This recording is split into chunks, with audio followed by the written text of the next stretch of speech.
Good evening, good day, everybody. Thank you for joining us at our webinar. And this is the second part of a two-part series. So in 2 weeks ago, we talked about, so this entire two-part series is about choosing a preschool. And today we are here to talk about Brainfit Kindy, which is our program built, using a very heavy cognitive approach. And of course, we'll be talking a bit more about that approach. Might be something that's a bit newer for many people. And I really am very excited to share the evidence that support the use of such an approach in giving us a faster learning ability in a shorter period of time. And just for the benefit of if you were not here with us in the part 1 series, what we talked about were a few very popular preschool philosophies, Montessori, Reggio Emilia, inquiry-based learning, and we evaluated them primarily through the lens of brain science. So looking at what modern, brain science and of course what research says about them. If you're interested in that video, right, it is available in this website. So it's resources.brainfitstudio.com. You will need to have an email to sign in, and then you will be able to watch the video. And but yeah, so today we are talking about another approach, which is an approach that we adopt. And I'm going to recap a little bit about what we discussed the last time, leading into why we did what we did, right? Because, certainly Montessori, Reggio, inquiry-based, they are very popular. They've been around for more than 100 years, Montessori. So is it necessary to reinvent the wheel, right? And that's a really good question. Do you need another philosophy? Yeah, so I'm going to talk a little bit about that and then go into some of our evidence, yeah? So a bit more introduction. My name is Cheryl. I am trained as a pediatric physical therapist, and I've been working with the brain for a long time. I started my career in a hospital, in a children's hospital, and then I started, BrainFit about 20 years ago. I'm a proud mother to 2 girls. I've also written a book. BrainFit started in the year 2001 in Singapore. And we have partners and school partners, and also we operate centers in these different countries.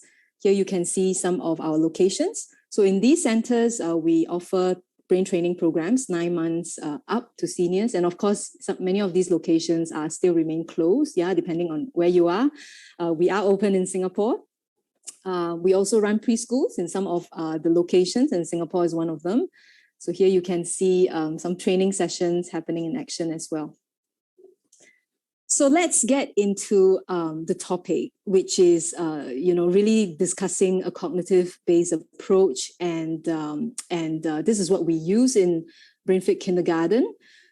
Before we go into that, right, I just have a curious question. All right, and to get some involvement, and participation from the audience. So the question I have is, what is your most important consideration when choosing a preschool?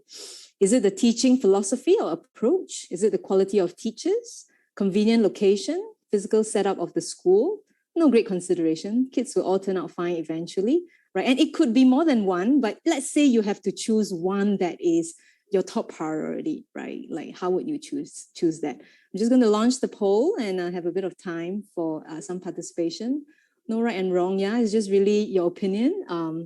So what's important for you if you are a parent, if you're an educator, because we have many educators who join us in these webinars as well. What is something that resonates with you? Do you feel like in a school, as an operator, what would be the important aspects to consider? Yeah. Thank you for your participation. We've got about 50%. We just wait for a little bit more, and then we will close the poll. So let's thank you. We've got about 70% participation. Yeah, and we will end the poll now. Thank you. We're coming to 75%. Okay, so if you can see the results, so more than half of our audience thinks it's the teaching philosophy and approach. I guess that's why you're here, right? And again, thank you for your time. 30% But a third, thing is the quality of the teachers, and that's extremely important as well. Convenient location, wow, 7%, right? Physical setup, 7%. Okay, it's interesting. So nobody thinks is not a great consideration. So I'll just pull that off the screen.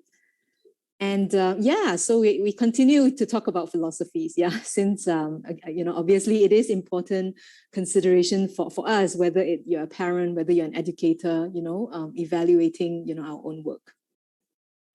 So as a bit of recap from the last session, just to give it, make it more whole, before we jump into the cognitive approach. So as you have heard, I am trained as a child pediatric physical therapist. So my move from brain enrichment, which is something I was already involved with in the hospital, but of course we were looking at kids with much more severe cognitive challenges, to education, that shift is very much motivated. I would say a key motivator are my own two girls, right? So here are they. Isabel is primary 3 now, my older girl, and then Victoria is just graduating K2. So this was some years back when Isabel was just finishing her kindergarten years, and we had chosen a very popular, well-known preschool, a radio school in Singapore. Right? I think it's a good school. There's a long waiting list, and we managed to get in. So we were happy about it. It was close to our place, so everything was working out really well. And it was really in the year of the K2 year that I became a bit concerned, that the academics doesn't seem, certainly that aspect of learning doesn't seem to be moving along to be ready for primary 1, knowing the rigor of primary 1, and because we work with the older kids, right? So I was getting concerned whether it was going to be a very steep entry for her, right, into primary 1. And of course, at that time, I learned from all the parents that everybody was involved in some external tuition or enrichment for academic preparation, which I wasn't inclined to do. So, so they were my motivation because Victoria was just starting preschool, right? And that actually got me diving deeply. And this was a good school I was going to, right? And I just felt that, unfortunately, why wasn't academics, kind of prep, kind of covered? So I dive deep into the research of understanding this whole landscape, and I were of course encouraged by our own clients, our own parents, who like the approach to build a preschool. But you have to understand that my background is I came from a hospital. On the picture on your left is exactly the environment that I worked in for many, many years. This is the neonatal ICU. I spent a lot of many years there looking after the lungs, looking after the brains of tiny, very vulnerable, high-risk infants. Yeah, a lot of them born prematurely. So this environment is extremely objective, science-based, data-driven, right? Like 0.5 mil is 0.5 mil. It's not 0.25, right? The pressure is 100, it's not 105. It's all based on research or protocols, things that we know, clear guidelines, and we had very clear outcomes, what we wanted, and we were measuring them. So when I went into the researching the the preschool landscape, right? I then realized, and I was, to be honest, surprised, right? I was a bit shocked, right, to suddenly realize when I went into the research that that it wasn't. I mean, the rigor that I'm used to, it's kind of wasn't there. Of course, education is a lot of not just science, I think the science, but it's an art as well. But I just thought it was too much art, right? And there were no clear outcome measures that made me uncomfortable. What do I mean by that? Like, okay, we all want confident child, a child with good leadership skills. We want them to be a good learner, right? Are we measuring them? Right? So the school says, oh, we'll give you this, you'll be ready for school. But are we measuring them? Right. And then I realized all the schools are so different. I mean, so it was something we want to do, but we were not necessarily measuring them. And if we don't measure, how are we going to know what works and what do not work, right? So, and I said not very science-based, and this is an example that I brought up last week, right? Some of the scientific elements that we know about a school that is useful, for us if we are able to adopt. For example, the research showing environmental influence, right? So do kids learn better in classroom A or classroom B? So there's evidence, right? And they measured the vocabulary acquired, right? If kids, were taught the same thing in the two environments, and they saw that in classroom B, acquisition, retention was a lot better than A. So then the question we had last week, somebody had asked, then why are our classrooms still so cluttered? That's a great question, and I can't answer that. And I was asking the same question. Why is that? Right? Is it, are we not aware of the signs? Yes, this is quite new, right? And obviously, it's hard to do research in the preschool landscape. I have learned that as well, not as clear-cut as some of the medical issues, right? And perhaps, medical, it's about your health, right? These are rationalizations I was giving to myself, right? Perhaps it is because it's medical, so we have more clear-cut, we've gone deeper into the science. But then I thought, but the children, our children, as a mother, I think they would be the most precious assets, right, that we have. I would say yes, right? Are they as important as my health? I would think so. So I wanted to know what was going to happen, right? If we're going to build a school for Victoria and all the children, is a lot of responsibility. So I just want to kind of give you the backdrop of personally. And the school is shaped, and the whole cognitive approach is very much shaped from that angle, right? I'm almost bringing kind of health, mental, brain health into education, right? And some of the rigor that I'm used to. So as you can see, we shared this last week. We talked about Montessori, and this was a good article from University of College London, a review of the evidence base. And this was in the year 2017. Now, Montessori has been around 100 years. What does this paper say? And this is a review of many, many papers. It's a substantial article. And the conclusion was, we still have a lot we don't know, right? We still need to investigate. We think that's helpful, but other areas is not so clear. So I think it's hard to do research in the early childhood landscape anyway, because there are so many variables.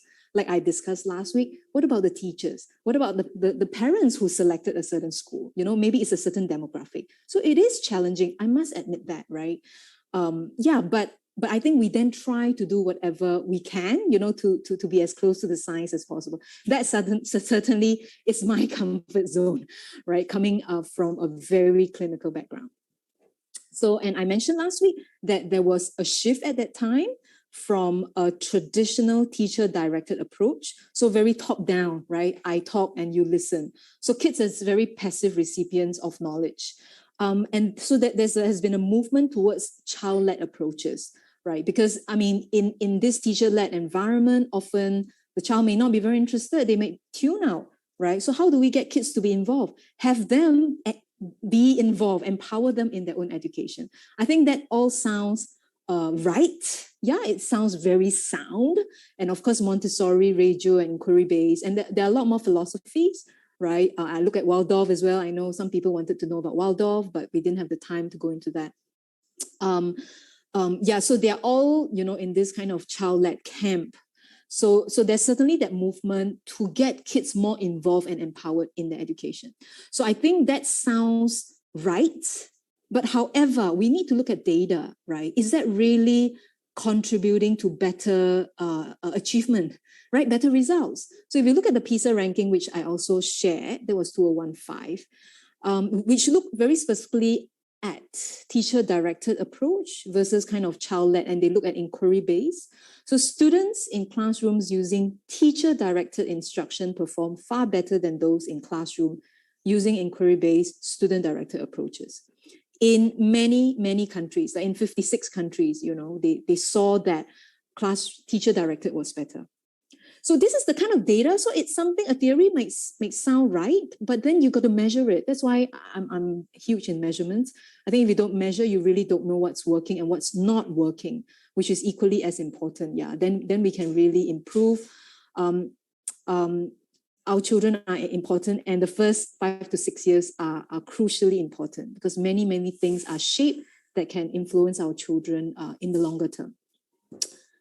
So BrainFit Kindy, so that's the long backdrop going into how then we decided our school is going to be. Because number one, I really didn't want to reinvent the wheel. I think there are a lot of good schools out there already. But I think that perhaps we could build an approach with a heavier, science element. That was certainly what I'm used to. So I would call BrainFit Kindergarten as a teacher or data-directed cognitive approach. Yeah, that's data especially is something that I appreciate. Now, for those who are really new to kind of brain-based cognition, these kind of big terms, right? I'm just going to do a very quick review, right, of what do we actually mean when we are shaping the brain. Look, everybody is trying to shape the brain. Is Montessori not shaping the brain? Of course it is, right? I mean, we're influencing behaviors and learning, right? But I just want to go into the science just a little bit deeper so that we can appreciate what we exactly mean when we talk about shaping the brain, right? So now I'm going to start with the old thinking, right? So here you can see two circles. The blue, I have labeled it foundational literacies, and the red will be your competencies, your 21st century wonderful skills that we want, and your character qualities. Once upon a time, we thought that our DNA created us, and that's true, it shapes us, right? But it influences who we are in a very, very profound way. So now here I've broken up the foundational literacies. So you can see literacy, which is your language reading skills, your numeracy, your math, physical abilities, now STEM, your sciences, your arts, your social emotional abilities. So, and then now we have brought in the 21st century skills, all the C's, yeah, creative thinking, critical thinking, collaboration, communication, resilience, complex problem solving, etc. But for a long time, we still thought that we were pretty fixed. Like, if you don't do math, you're just not a math person. I mean, we still talk about people like that. You can't do math, never mind, just go do sports, right? Play the basketball. And if you can't, go do art. Whatever, I'm the arts kind of girl, right? So what we have discovered with the invention of brain scans, right, is and brain scan only became available in the middle of 1990s, yeah, so that we can really study in humans' brains, in a more a deeper way, yeah, safely. So what we know is that it's true, the DNA expresses itself into the organ. This organ is the brain. So the brain truly shapes all of this, right? But unlike the DNA, and of course DNA, now there's epigenetics, we talk about DNA is not fixed either. Certain genes are triggered by the environment, yeah, or silenced by another set of environment. So there's an interaction, right, between environment and the nature, right? I mean, that we're born with. So when we talk about the brain, we realize as we studied this organ that, wow, it is a lot more changeable than we ever thought. It's not easy to change the brain. You can't do it over a holiday program that transforms you permanently. Of course, if it's some emotional, issues, it can shift your mindset, right? But the way I think we should think about it is really more like the heart. So the brain is not like our height or our hair color. We can't change those. Yeah, our genes determine that. But it's more like the heart, where if you exercise, you can prevent heart disease. That's been, found to be true. That's why we're encouraged to move and do our 10,000 steps a day, right? To keep our body fit because we can prevent disease. So the brain is more like that, right? So if you work on it, it can change. And then when it changes, it influences all this on the outside. All right. And what else do we know about the brain? We know that there are 5 major areas, right? And each has its specialized function, right? For example, language learning is very much in the auditory segment. Math is a visual spatial subject. So your red and your blue. And this is a very simplified view, yeah, because the reality is that it's more like that. And even this is a simplified view. There are layers and layers of sub-skills within each area. And we have to also think about interconnection among the different areas. So for example, I'm just looking at auditory. What do you need? You need to perceive the sound. You need to retain the sound. So memory is just one aspect, yeah. Then you need to have the fluency, the speed, yeah. Then the proliferation, the use of, really ready vocabulary, language problem solving. And then you will manifest in your language abilities, your reading, whether you love books or you do not like books at all, right? And each one then influences something. All right. So this is another image that I like to use. So here are the things you can see: your academic performance, your literacy, your numeracy. You're graded on that. We have a report card by the time we get to primary 1. Every year, how you doing here? And of course, these are all the 21st century skills that we're all trying to build so that our kids can be ready for a very complex future. But what's supporting it are the foundations that you do not see. So again, right? So you have your auditory perception, your memory, then you use your language, fluency and speed comes in, then you use intelligence to solve problems, and so on and so forth. We also call these pre-academic skills. Then I think it maybe give a closer relation, because indeed they are pre-academic, right? So in my view of brain science, right, what's happening is that this is rapidly developing in the first 6 years to prepare for this. Okay, and there is a difference. That means, do I jump in and then teach my content, let the kids learn about the respiratory system, the solar system? If I get more content, does it give them an advantage? Or do I come down here and look at some of these? These were the questions that I was certainly asking when we talk about building a school, because what kind of question, what are you going to teach the kids, right? You have their time. So what are we going to do now? Okay. And at the same time, I just want to share this research. So we had by that time built our baby program. So we run an enrichment program for babies and their parents from 9 months up. And certainly at that time, I was researching quite a bit on building of intelligence. Yeah, my own kids were very young at that time.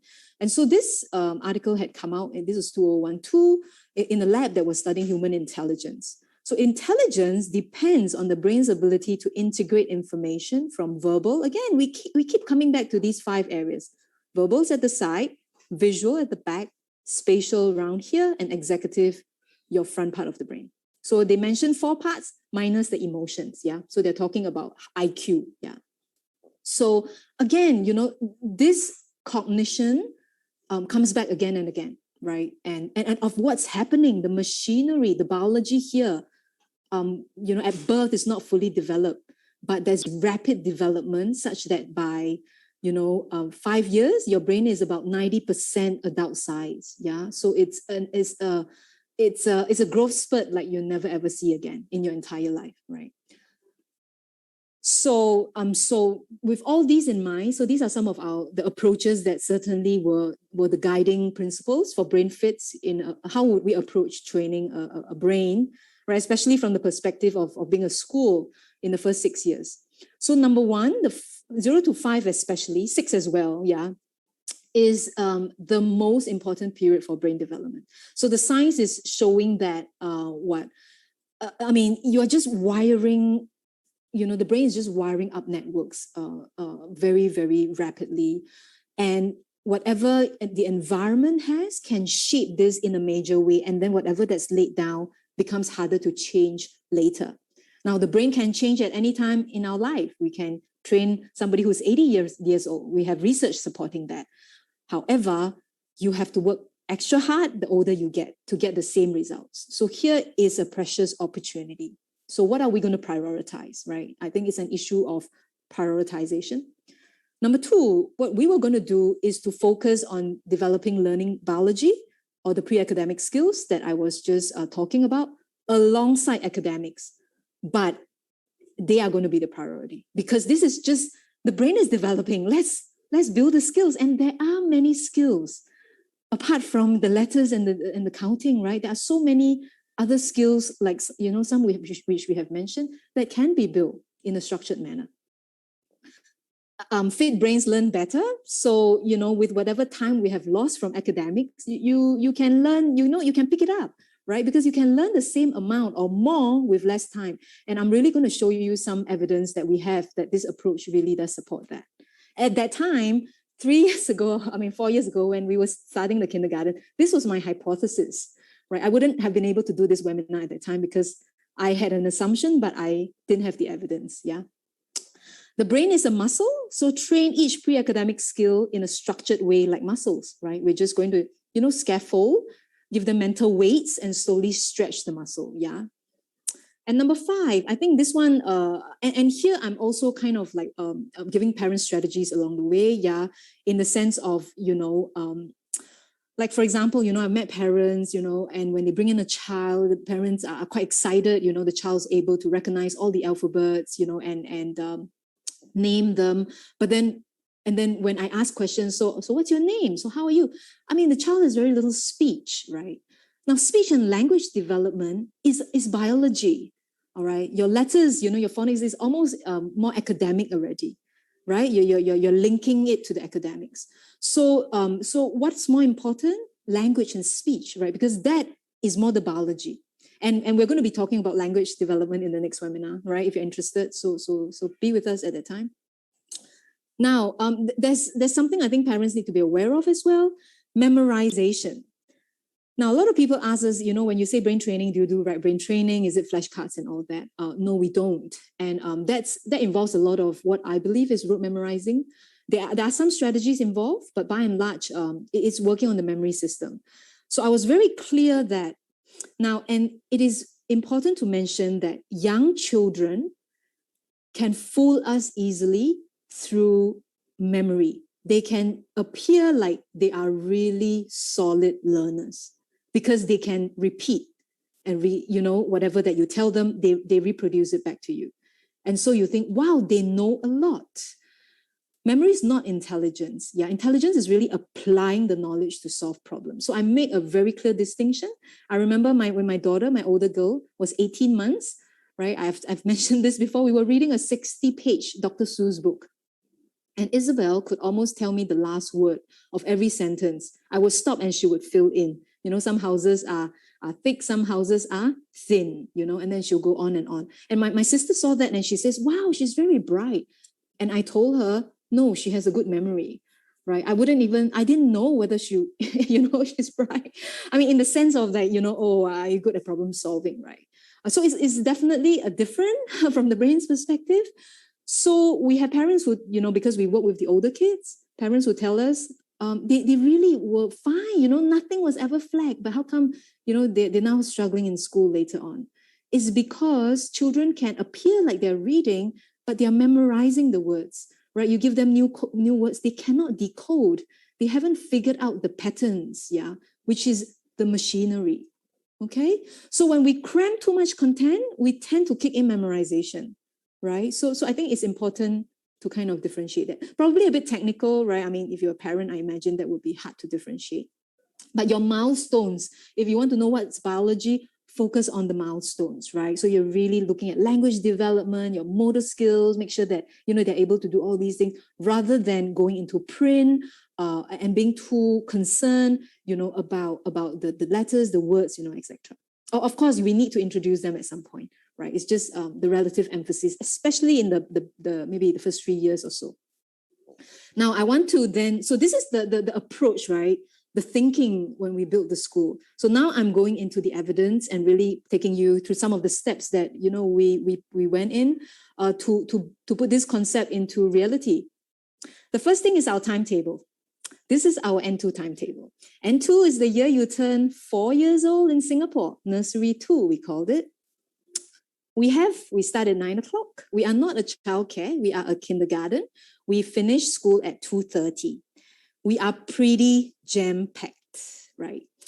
And there are lots of skills that we have to build, but I'm just going to guide you on how to study this. First of all, this is what we did. We were going to build a bilingual brain. Now, bilingualism has huge cognitive advantage, not just that you can speak Chinese and work in China in the future, but a brain that is bilingual is more flexible. You will solve problems better. You will have more ideas. You can shift in your thinking more flexibility, with more flexibility, right? And training bilingualism facilitates that process. So it was very clear that we were going to have a bilingual school. So it's an immersive school. And language, and you will learn it in my next webinar, it's hard to wire, to be honest, right? Apart from the first year of life where the brain is naturally acquiring language. But if you don't have that language in your family, in the natural environment, it is hard. If you treat language like a subject where you're just teaching it, it often is very hard for the child to be fluent and truly bilingual, meaning you're able to switch quite fluently. So we decided to go for an immersive kind of curriculum, meaning that Chinese is just going to be a language medium. It's not a subject. We just use it like English is going to be used. So you can see we alternate days, where the full day, if it's a Chinese, you do PE in Chinese, you do, sports in Chinese, whatever, right? And then if it is English, then, you alternate. And then Friday, we alternate. So that's number one. And then look at the amount of time we actually put into academics, okay? So here you can see Chinese literacy, about 40 minutes on one day and 40 minutes on another day. So that's less than 2 hours in a week. Yeah, so 40 minutes, about 1.5 hours. Likewise for English, yeah? So we also have about that, about under 2 hours of that per week. Now, when that happened, I had a huge pushback from the teachers. Right now, remember we were starting the school. I had recruited a team of very experienced teachers. I wanted to find only experienced teachers because I had no experience in running a preschool. I'm a therapist. I know about the brain, right? But I'm new to education.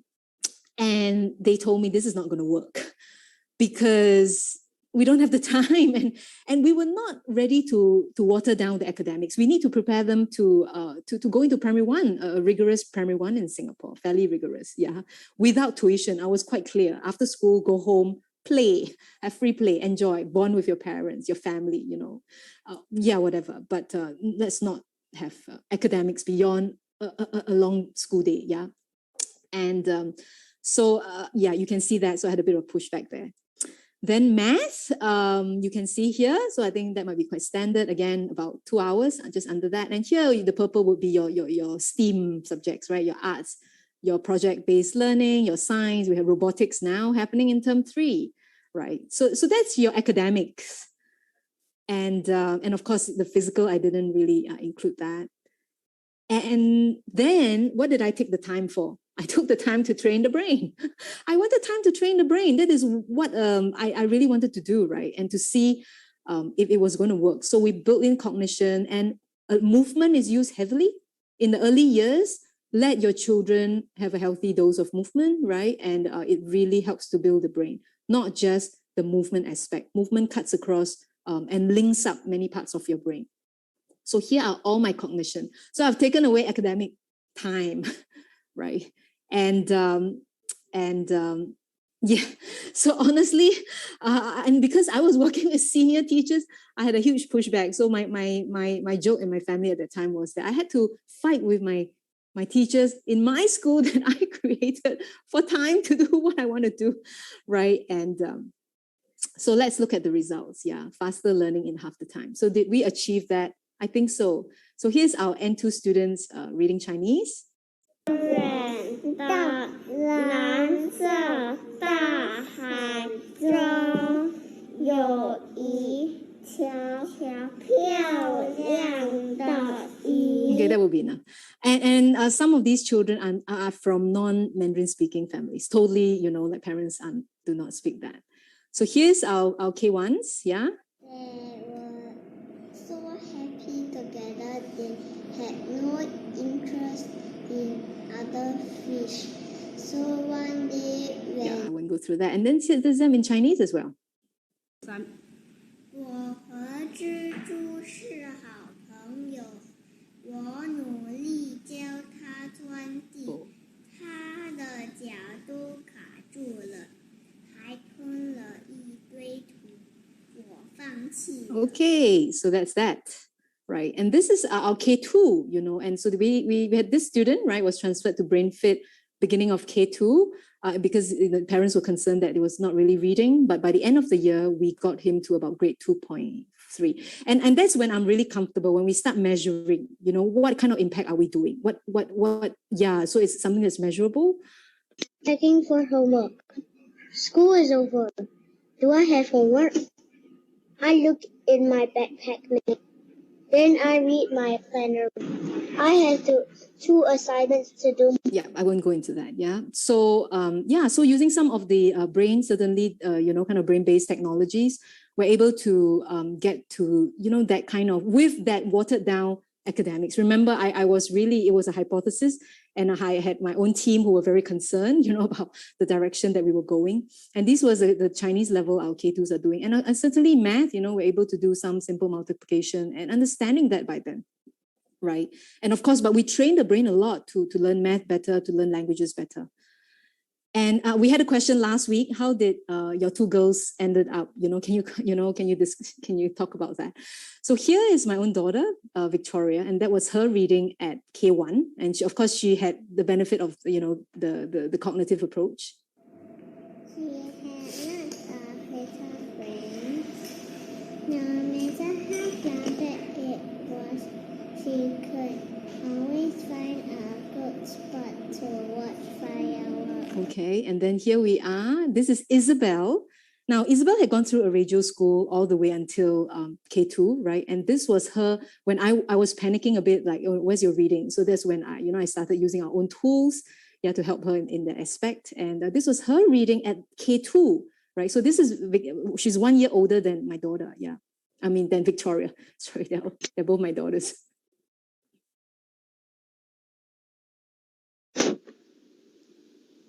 I can jump. I can jump in the water. My sister can jump. Yeah. Okay. So, you can certainly see the difference in the fluency, and this is certainly a much lower grade reading grade book, compared to what Victoria was doing. And here you can see as well the writing, right? So this is my daughter. This was just written last, this is just recently. I just took a picture of what she was doing. Now I underlined the words she had asked her dad for help in spelling. But this is what she wrote. Dear God, today was great. My cousin came over, but my sister was a little angry because I told her that I had seen her diary. I seen her diary, but it was not true. So she cheered up a little. Thank you for your time, right? And this is Isabel's primary 1 writing. She had started primary 1 by then. So this is from the school. And she was writing about zebra, right? And remember, my child did not have the benefit of any external tuition. Perhaps I should have, to close the gap. So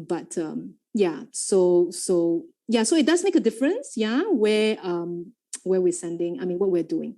So, and of course, we had support from the parents. I have a pair of twin boys. They are currently 22 months old. Previously, I enrolled them in another private preschool, but the teachers, after 1 month of schooling, they told me that the boys weren't ready for school. They kept chasing each other around the classroom. They couldn't stay seated for lessons. So after that negative experience, I was really devastated. So I shared it with my close friend, and she told me to try BrainFit. My boys have been here for about 9 weeks already. And it is really noticeable, their change. So I think both of them can stay seated for a longer time for maybe book reading. Even things like stacking of blocks. I was pretty impressed when they could do that. I think I'm very, very happy with all these improvements in my boys. So that's another parent. The teachers here take the effort to really communicate with your child, to understand and to help your child in many different aspects. Therefore, what I see in terms of improvements with Lucas is that, number 1, his attention span has increased tremendously. Previously, he wouldn't even sit through 2 pages of a book with me.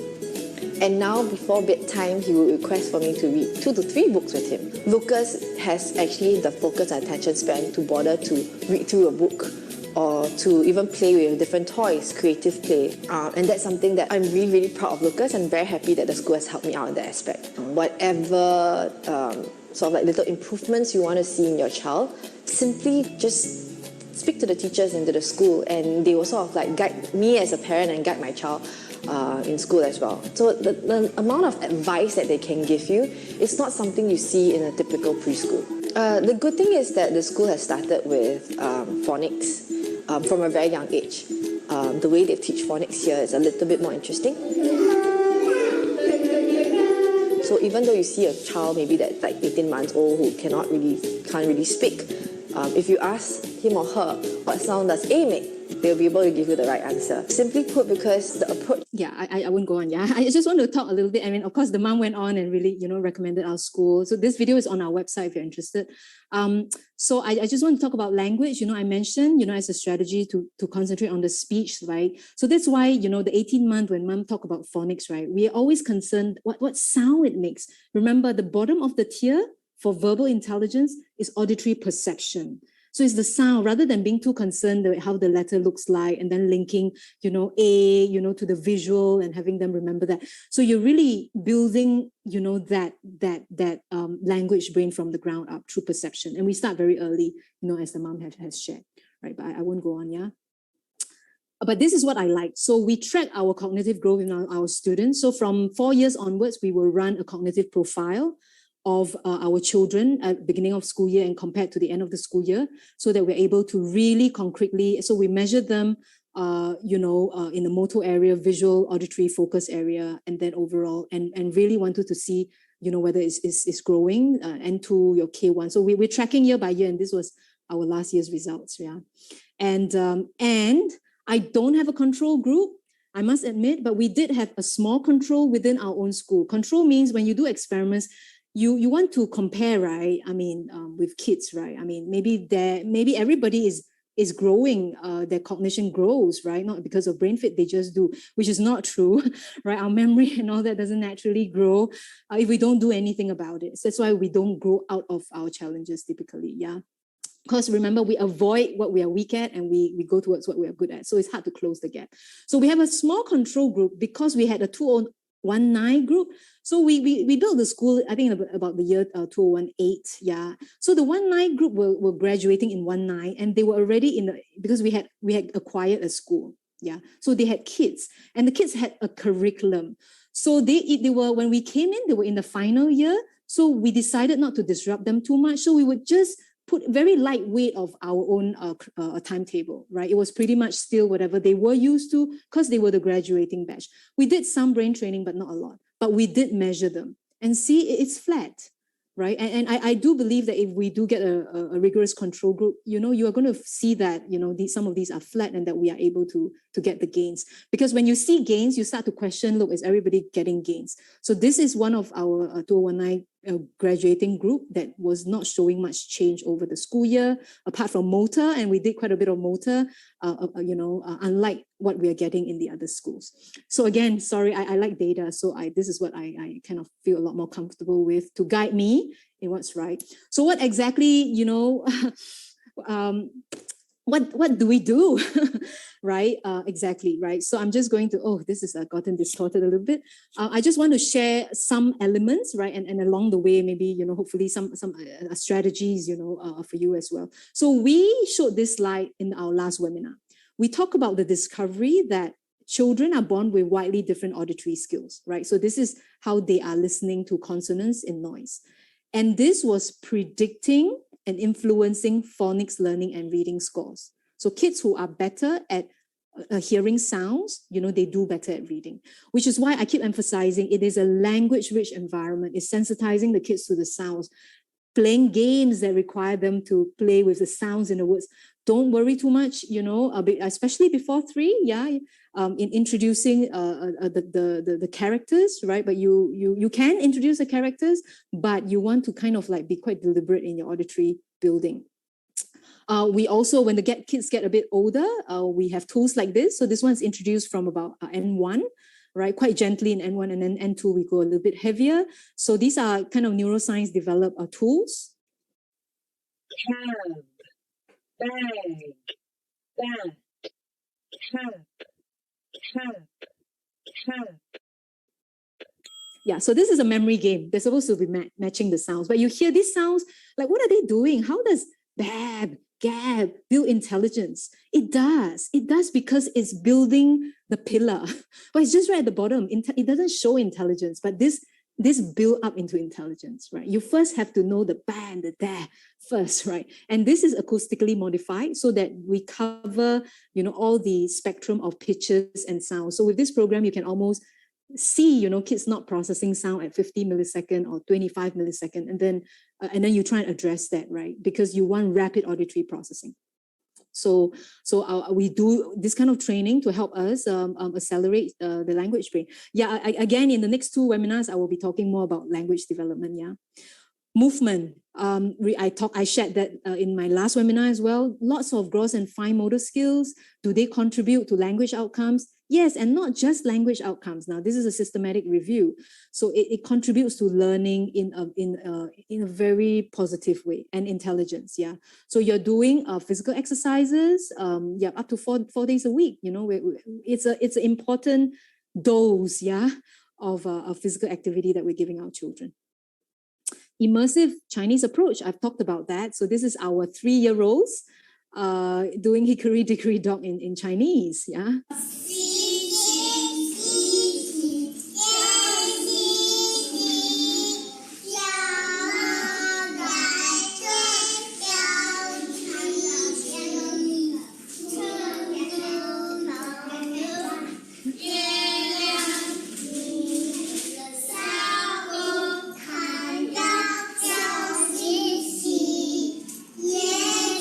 Okay, so and a lot of these kids again are not from English-speaking backgrounds. Yeah, formal music training. So we're going to have music, but apart from the little play group where we use music to build sequential memory, movement memory, and sequences, we decided that it will be more formal musical training. So music does affect the brain, help the brain in a positive way. So music learning is good.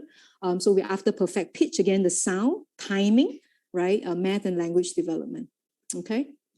Emotional coaching, right? And apart from the IQ, there's all the emotions that's so important as well. I didn't show you in our timetable. We actually have specific classes for emotional coaching. Yeah. So not just leaving it to, incidental episodes that you can teach, but teaching them in a structured way. Like that. Hello. You will be learning about the feeling angry today. Angry is the way you feel when you get upset or mad with someone or something. You can feel angry for many reasons. For example, you can feel angry when someone takes your things without asking. Oh, sorry. That is not supposed to jump. Oh, let's see if we can. Hello. Play that a little bit more. Question. Yeah, okay, here we go. I feel angry when my sister plays with my toys without my permission. I also feel angry when my friend calls me a silly name. What about you? Do you remember the last time you felt angry?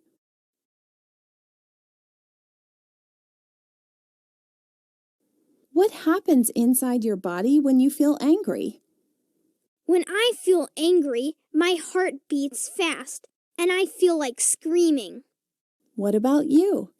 What happens inside your body when you feel angry?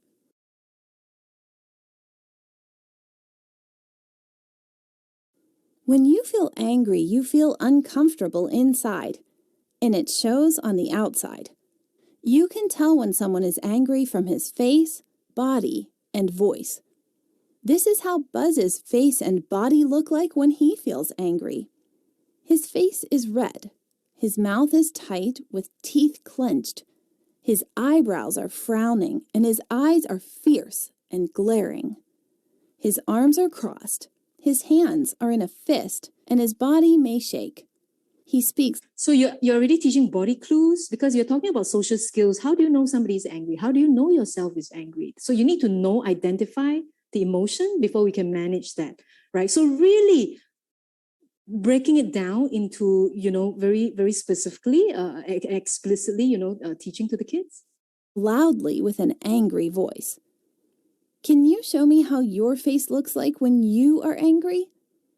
Can you show me how your body looks like when you are angry?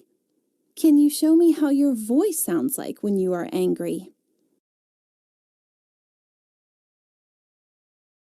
So these are the pauses Is it for the okay kids. to be angry? It is okay to be angry. It is even okay to be really, really angry.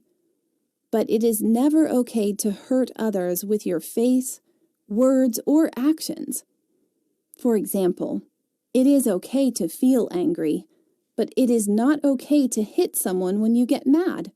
You cannot hurt others even though you feel like you are hurting inside. Remember, Okay, so we teach them, to separate the emotions from the actions. So really going down into emotions coaching, yeah. And again, we would probably have a webinar, we will have a webinar after the language series to talk about emotional development. And there's close, tracking of cognition, cognitive development, so that we can really know how our kids are doing. So as I've mentioned, it's data driven in that sense. And so that we keep an eye out on the weaknesses. And of course, because this is such a rapid period of brain development, right? We are keeping an eye out on that, but we are really elevating them in all aspects, through a whole curriculum. So we're not specializing, and tailoring, heavily into each child, but certainly for the children who needs to close the gaps and gaps that are more significant, then we need something that's more intense for them. So that's in a nutshell, kind of what we have done and some evidence. And I just want to end, with this little video from our K students, K1 students. Oops, sorry about that. My name is Lazef. Welcome to Brainfit Schoolhouse. I am 5 years old. Come, let me show you my K1 class.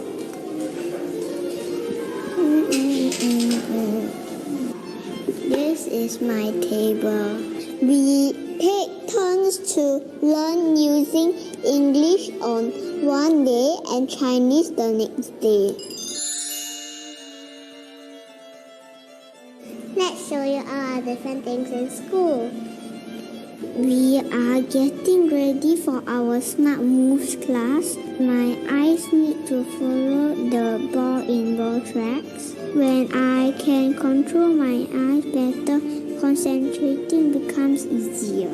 In lead bounce, I pretend to be different animals. It is fun. I need to think about my body movement in different positions. Do you know about your emotions? We learn about emotions in school. Do you know that all feelings are okay? Even angry and scared feelings. All emotions are okay, but not all actions. You can be mad, but you can't be mean. I learned to take deep breaths and count to 5. When I am angry, I learn to be grateful for what I have too. Sometimes sitting still and breathing is hard. At the beginning, I feel like picking and running out of my seat, but it gets easier as I try my best. My teacher tells me that I'm stretching my brain like a rubber band. We learn from our teachers that our brain is like a muscle. When we do body exercises, we can make our body strong. When we do brain exercises, we can make our brain strong. When our brains are strong and fit, we can focus longer and learn faster. Yay, music class! I learned to listen to the sound of the bells during music class. Our class can play the pair bells really well.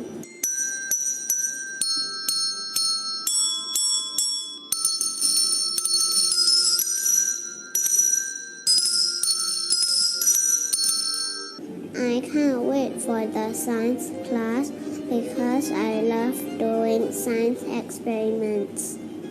Today we are learning about gravity. I love robotics class. In robotics class, we learn how to make the robot move. It's super fun. We can make the robot help us push the ball into a goal. Someday I want to make a robot to pick up all my toys for me. Oh, we almost forgot to let you know that we learn English, Chinese and math too, just like all of you. Let me read my favorite books for you. One day, a hungry fox was preparing to hunt for his dinner. As he polished his clothes, he was startled by a knock at the door. My teacher said if I can read in 2 languages, my brain becomes stronger.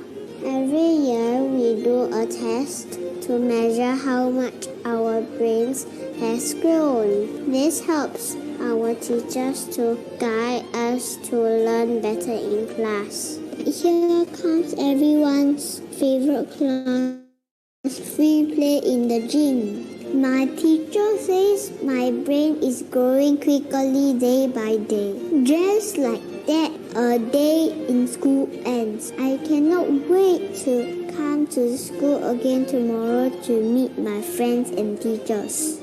Come and join us, and we can play. Yeah, so quite proud of our end. It's quite a long script and they were all reading through that, right? So I have some time for questions, but that's come to the end of it. And here's the link. If you are interested in more information, you want to do a school tour, only the Singapore site is open right now, unfortunately, not in the other locations. And so do follow up with this form. Or if you are an educator and you're interested in maybe introducing some of these concepts to your school, we'll be happy to support that as well. And as I have mentioned, the next webinar, I'm going to be talking about nurturing language, actually language more than reading, on why it is, and talking about the auditory perception, It all starts from babyhood, and we've talked a little bit about that, but let's dive in a little bit deeper. And then the one after that, I want to evaluate the technology, the fast forward program that we showed just now, and how exactly it's doing that. So that's the link to that. Shirley, do I have any questions? I'm going to pull up the Q&A.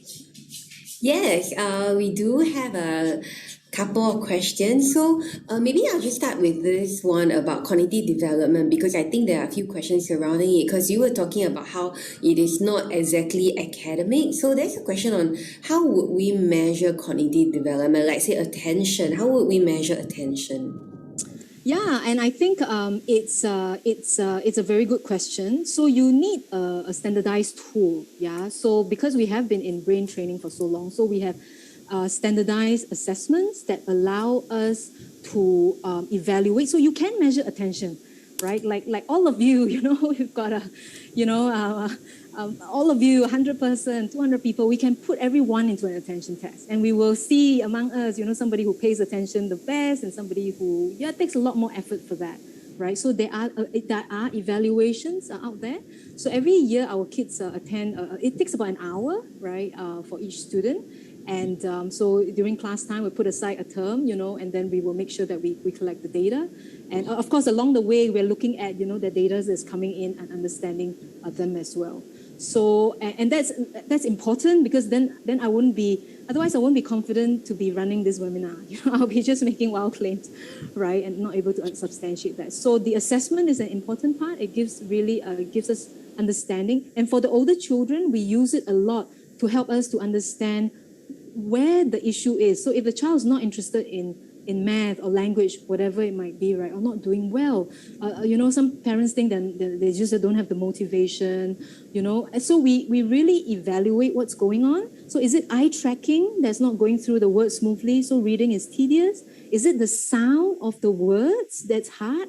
Is it truly attention span? A lot of parents think attention is the culprit, right? But sometimes we see attention is good, but auditory processing is not up to the fitness. Then we can be more precise in giving the intervention. For older children above 7, we tend to be very precise in targeting. I'm just looking through some of these questions, in targeting the weaknesses. But the 0 to 6 is a good time to stretch everything. So we personalize some a bit, right, to what they need, but we also expose them to stretch activities, It's just a very good time to build some of these foundations. So yeah, there are tools that's available that allows us to capture data, and we built the tool. So we've based on we've measured about 5,000 people in our database and plotted the graphs, and then so it's a standardized test. All right, thank you, Cheryl, for that. And I think after we talk about measuring, right, then the questions come in, then how do you improve these things? Because I think it's more easily understood. How do you improve academics, right, or content? But how about auditory perception or auditory working memory? I think it's going to be hard to answer fully, but I'll try. Okay, the next webinar is going to be about language. Language is all about auditory processing.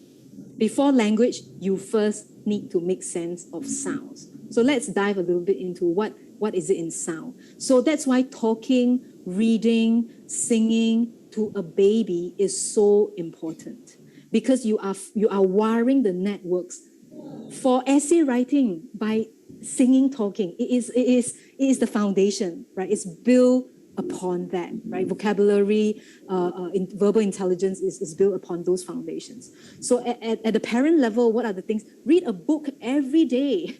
Read a book every day. If you know whatever you're a working mom, you're busy, my recommendation is read a book every day. Yeah, and that will build a very important foundation for language. But I'll talk more about that. So there are things you can do. Can you build a working memory? I'm looking and focus for 2.5 and 6 years old. Absolutely, you can. And attention is a harder system than say auditory, because attention is influenced by auditory, visual, motor, many systems. Yeah, but you can build it, and that's why when you do the exercises, you can see our parents commenting that, wow, suddenly the attention is so much better. So you can have exercises for that. All right, thank you for trying to answer that very quickly. And, maybe I just want to ask this question because this came in rather early. As a neuroscience expert, Cheryl, do you have what's your opinion about DNA tests or fingerprint tests? That does it really predict the child's ability and talent? Okay, this is what I know. This is quite popular from Taiwan, the technology made popular from there. And unfortunately, I really have not been able, and I have gone out to evaluate, right? I've not been able to see any papers, that's supporting that. And really, it's very hard to understand how a fingerprint might be connected to the brain infrastructure. I mean, there's just at the biological, I mean, it's just, so it's, maybe there is something, but I really have not come across research on the fingerprinting test. So I will go to what I know. I'll directly measure the skill rather than via a proxy, So I will just, measure working memory, visual working memory, measure attention span from the child. I think I'm just going to go with that results than going through a channel that, we haven't seen too much hard research on. And likewise, rapid flashcards, I get asked that a lot. Again, I think the last time we had a question, is it really about right brain training? So it's not, right? Again, it's hard for us to find research, strong research that's showing that, fast movement does improve processing speed. You can improve processing speed, but I would say speed is not a priority in the very early years. But you want to start thinking about speed maybe in the late childhood, yeah. So, that's all the time that we have for. Do join us with the next webinar, right? And it's talking about language, and then of course how language then influences reading. So it's the whole spectrum of auditory, language, reading. Look at bilingual brain a little bit, and then hopefully, have more strategies on that front. I mean, language is important. Auditory is important because it's building a very vital system that supports language and school, in a big way. Okay. All right, so we'll leave the screen webinar up for a while so that everyone can have access to the feedback form. And then, once the webinar has ended, you can continue filling out the form. If we didn't get to your question, then feel free to put the question in the feedback form and our representatives will get back to you. I think, Cheryl, you are probably trying to read the Q&A. If you want one last one, feel tempted to take one last one because I think it's a good question after showing the timetable for our older age groups and there's a question I'm not too sure whether you want to get that last question while we leave the form up for the rest. Yes. Sufficient rest time, you see that? Yes, Nicholas. Yeah, Nicholas, absolutely. The kids have, they're energetic, but we do tire them out, all right? But no, it's fruitful. And when they're learning, I think there's joy from that as well. We have breaks, right? We have snack breaks and all. But yeah, that's not been an issue at all. And maybe just very quickly as we're waiting, to close, would be, I think there's a few online, virtual. I have to admit, virtual is really hard for the youngest kids, right? I mean, we all know that. But we did go onto a virtual platform for about a month in Singapore. And let me tell you, we were running school from 9 to 2:30, Shirley? We are mad. Yes, we ran a preschool virtually from 9 o'clock to 2:30. Ladies and gentlemen, I'm not sure I would recommend that. And we had a lot of breaks, of course, little visual breaks, we shut off the screen and go away and drink water, and not look at the screen. But it's hard. And so I think certain things can be done easier online than others, but because the kids' attention span is short and the virtual, we're not made to stare at screens. I think that makes it hard, especially for the little ones. So some things can be done though. A lot of physical, you can do a lot of physical. Yeah, I mean that's and sound activities. Yeah, you can do some of that brain stuff and academic training. But small bite size, lots and lots of breaks will be kind of the recommendation. And we shall end here. Shirley, Right. can we do that? Yes, yeah, I think everyone would have access to the feedback form already. The link for the next webinar would also be found there. Otherwise, a few days after the webinar, you will get the link access. You will also get access to the recording for a while, recording of the webinar tonight or afternoon for a while. So don't worry, you will get the information via your email if you have already signed up for this webinar. So I guess we can end for today. Yes, we will end now. Thank you, everybody. Thank you, panelists. Good night, everybody, and good day. Right, bye-bye. Keep safe. Thank you, everyone. Bye. Bye.